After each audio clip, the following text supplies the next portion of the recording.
বিস্তীর্ণ এলাকা জুড়ে সবুজের সমারোহ, তবে বেশিরভাগ চায়ের পাতায় ধরেছে পচন, কোনোটিতে আবার পাতা ঝরে ডালের দেখা মিলেছে।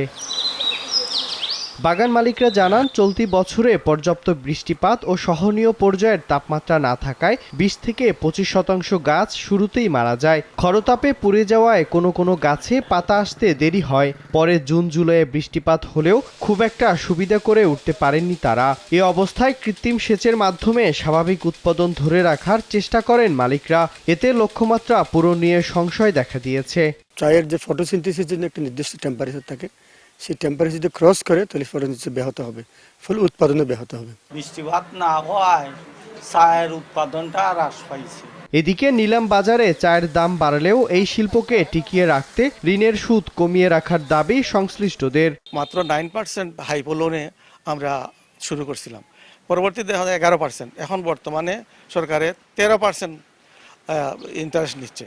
এটা একটা মানে আমাদের উপরে একটা বেশি জুলুম হয়ে যাচ্ছে। খরা মোকাবেলা করতে পারবো মিনিমালি, তো সেই ক্ষেত্রে আমাদের খরা মোকাবেলার জন্য মেইন টুলস হলো প্রুনিং অপারেশন এবং এর সাথে হলো শেড ব্যবস্থাপনা। আমরা দিনব্যাপী কর্মশালা করেছি এবং আমরা বলেছি যাতে ক্লিন প্রুনিং করা হয়, এতে ট্রান্সপিরেশন লস কম হবে। বাংলাদেশ চা বোর্ডের দেয়া তথ্য মতে চলতি বছর দেশে 10 কোটি 30 লাখ কেজি চা উৎপাদনের লক্ষ্যমাত্রা নির্ধারণ করা হয়, কিন্তু গত 10 মাসে 7 কোটি 60 লাখ কেজি চা উৎপাদন হয়েছে।